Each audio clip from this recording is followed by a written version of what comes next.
सबको जय मसीह की।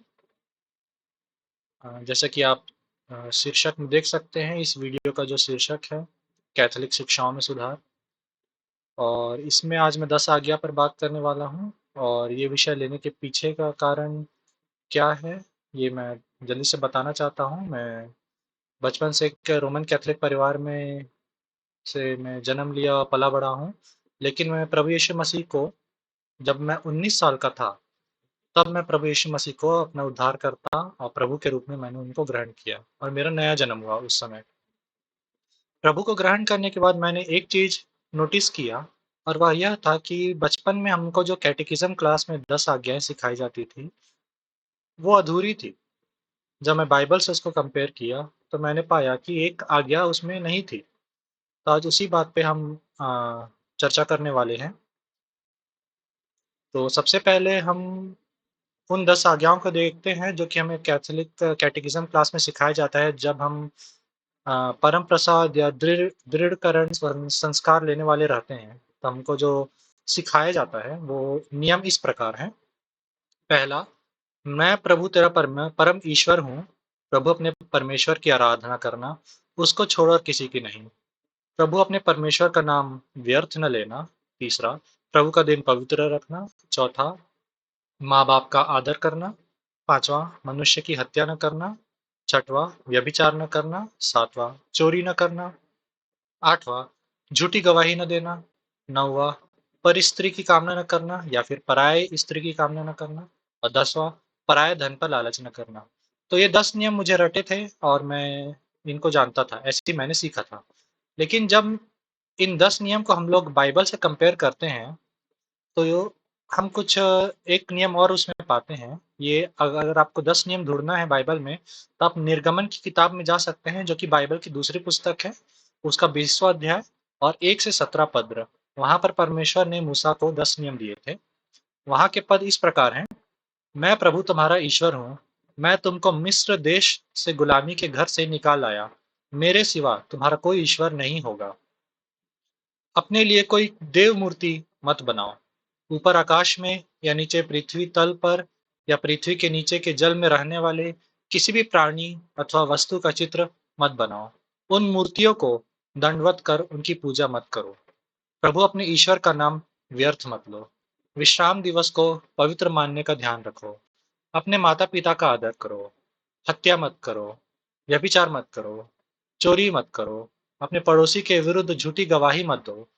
अपने पड़ोसी के घर बार का लालच मत करो। न तो अपने पड़ोसी की पत्नी का, न उसके नौकर अथवा नौकरानी का, न उसके बैल अथवा गधे का, उसकी किसी भी चीज का लालच मत करो।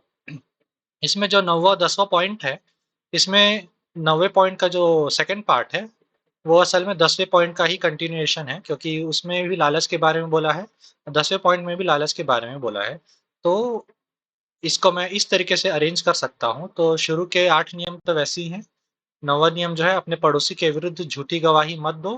और 10वां है, अपने पड़ोसी के घर बार का लालच मत करो। न तो अपने पड़ोसी की पत्नी का, न उसके नौकर अथवा नौकरानी का, न उसके बैल अथवा गधे का, उसकी किसी भी चीज का लालच मत करो। मतलब अपने अपने पड़ोसी के किसी भी चीज का लालच तुमको नहीं करना है। ये है 10वां नियम। आप में से कुछ लोगों ने नोटिस किया होगा, जब हम इन दोनों चीजों को बाएं साइड में आप देख सकते हैं, जो कैटेकिज्म क्लास में हमें सिखाया जाता था उनको मैंने लिस्ट आउट किया है। और दाएं साइड में मैंने जो बाइबल में लिखा हुआ है उसको मैंने छोटा करके यहाँ पे रखा है कंपैरिजन के लिए। इसमें आप देख सकते हैं कि जो दूसरा नियम था, अपने लिए कोई देव मूर्ति मत बनाओ, उसको हटा दिया गया है। और जो 10वां नियम था कि तुम अपने पड़ोसी की किसी भी चीज का लालच मत करना, उसको 9वें और 10वां नियम में बांट दिया गया है। पर स्त्री की कामना न करना, पराये धन पर लालच न करना। अपने पड़ोसी की किसी भी चीज का लालच मत करना को हमने वचन में देखा था कि न तो उसकी पत्नी का, न उसकी संपत्ति का, उसकी किसी भी चीज का, मतलब पत्नी संपत्ति सब उसमें आ रहा था। तो 10वां नियम था। तो इस वजह से, क्योंकि हमें कैथोलिक्स लोगों को पता ही नहीं रहता है कि मूर्ति पूजा बाइबल में मना है। पूरा कलीसिया मूर्तियों से भरा हुआ है कैथोलिक चर्च में, और ये मतलब बहुत ही बड़े ठोकर का कारण हो गया है। अब इसमें कुछ एक्सक्यूज दिए जाते हैं, कुछ कारण दिए जाते हैं कि हम मूर्ति, मतलब किसी और देवी देवता का मूर्ति हम नहीं रखते हैं, हम प्रभु यीशु मसीह का मूर्ति को रखते हैं। और उसकी तस्वीरों को रखते हैं।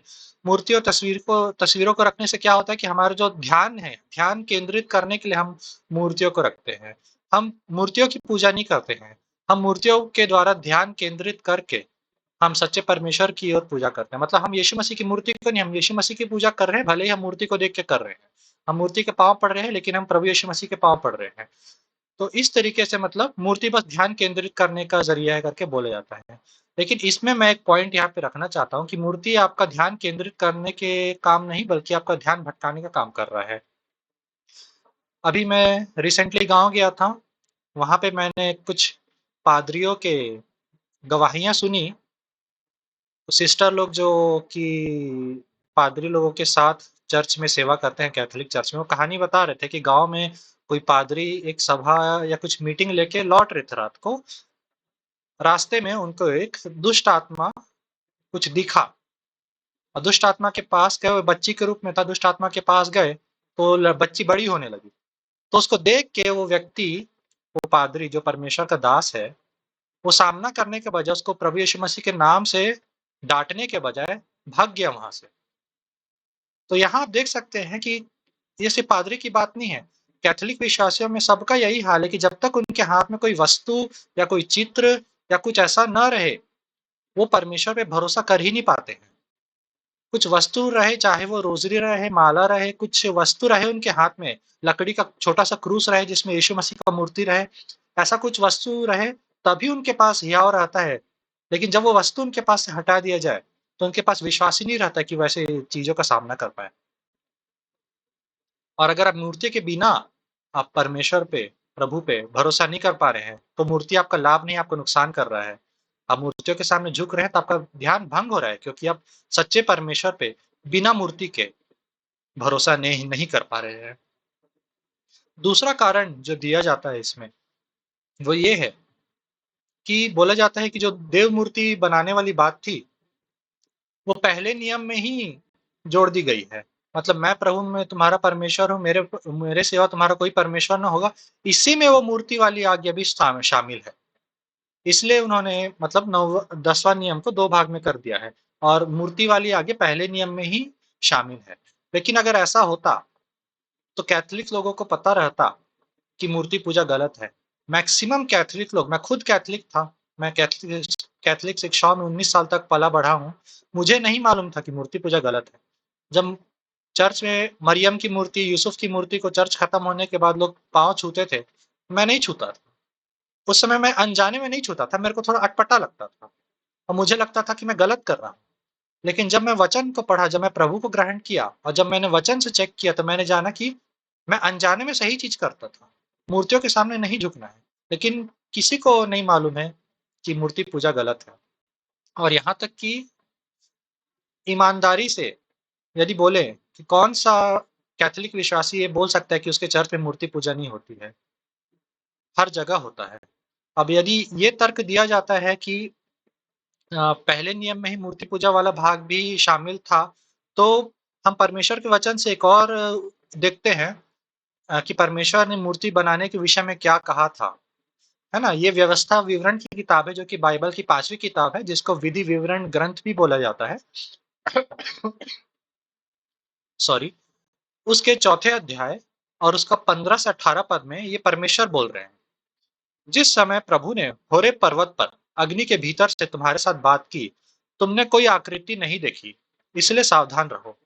तुम भ्रष्ट न हो जाओ और अपने लिए किसी भी प्रकार की मूर्ति नहीं बनाओ, न किसी पुरुष, न किसी स्त्री, न पृथ्वी पर किसी पशु, न आकाश में उड़ने वाले पंखधारी किसी पक्षी, न पृथ्वी पर रेंगने वाले किसी जंतु और न पृथ्वी के जलाशयों के किसी जीव जंतु की। यहाँ परमेश्वर बोल रहे हैं कि जब मैं तुमसे बात किया था पर्वत पे, तो तुमने कोई आकृति नहीं देखा था, इसलिए सावधान रहना।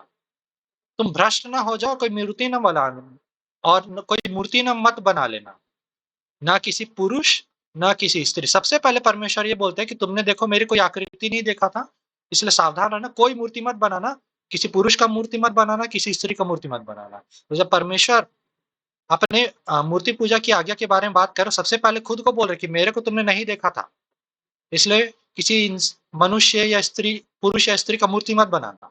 उसके बाद जानवरों की मूर्तियों में जाते हैं। मतलब परमेश्वर यहाँ खुद बोल रहे हैं कि तुम भ्रष्ट हो जाओगे ऐसा करके, इसलिए तुम इस काम को मत करना। और ये चीज़ मतलब बड़ा दुखदाई है कि हम जो कैथोलिक विश्वास से आते हैं, यदि हमारे पास मूर्ति या तस्वीर या चिन्ह ना हो, हम परमेश्वर पे भरोसा ही नहीं कर पाते हैं। और यदि हम प्रोटेस्टेंट ग्रुप को देखें, उन लोग कोई तस्वीर और ये सब चीज़ यूज़ नहीं करते हैं, लेकिन उन लोग परमेश्वर को बिना किसी उसके विश्वास के साथ पुकार सकते हैं, प्रभु मेरी सहायता कर, मैं तुझ पे भरोसा रखता हूँ। और परमेश्वर उनकी सहायता करता है। और तो वही प्रभु यीशु मसीह हमारी सहायता क्यों नहीं कर सकता?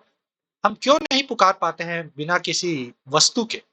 जब तक वस्तु हमारे पास है तभी हमारे पास हियाव रहता है, जब वस्तु हमसे दूर हो जाए हम डरपोक हो जाते हैं। ऐसा नहीं होना चाहिए। तो यदि मैं इस छोटे से वीडियो का निष्कर्ष निकालना चाहूँ तो यही बोलना चाहूँगा कि बाइबल जो है मूर्ति पूजा को मना करती है। अब आपको लगता है कि आप ध्यान केंद्र करने के लिए प्रभु यीशु मसीह की मूर्ति के सामने झुक रहे हो, तो देख लीजिए आपका जो विश्वास होना चाहिए, वो परमेश्वर पे चाहे मूर्ति रहे या न रहे, पक्का होना चाहिए। कहीं कभी आपके पास से वस्तु छीन भी ली जाए, आपके पास कोई वस्तु नहीं है, तब भी आप प्रभु यीशु मसीह पर हियाव के साथ विश्वास कर पा रहे हो, उन पर भरोसा कर पा रहे हो। और यदि मूर्ति आपको ऐसा करने नहीं दे रही है, तो आपको मूर्ति के सामने झुकने की ज़रूरत नहीं है, क्योंकि मूर्ति आपके ठोकर का कारण बन रही है। आप प्रभु पर विश्वास नहीं रख पा रहे हो उस मूर्ति के कारण। तो बेहतर ये है कि आप मूर्ति के बजाय सीधे जीवते परमेश्वर को पुकारना सीखिए, उसके वचन से जो कि बाइबल है, बाइबल पढ़ के बाइबल के वचन के अनुसार उसे पुकारना सीखिए। और निश्चय जब आप पुकारेंगे वचन के अनुसार, तो परमेश्वर ज़रूर जवाब देंगे, क्योंकि वह परमेश्वर का ही बोला हुआ वचन है। और परमेश्वर अपने वचन को कभी नहीं काटते। तो उन्होंने जब बोला है कि मैं जगत के अंत तक तुम्हारे साथ हूँ, वो तुम्हारे साथ रहेंगे, वो तुम्हारी प्रार्थनाओं को सुनेंगे, तुम्हारा साथ देंगे। तो परमेश्वर पे भरोसा करिए, बिना मूर्तियों पर विश्वास करें। प्रभु इन वचनों के द्वारा आप सबको आशीषित करें। धन्यवाद।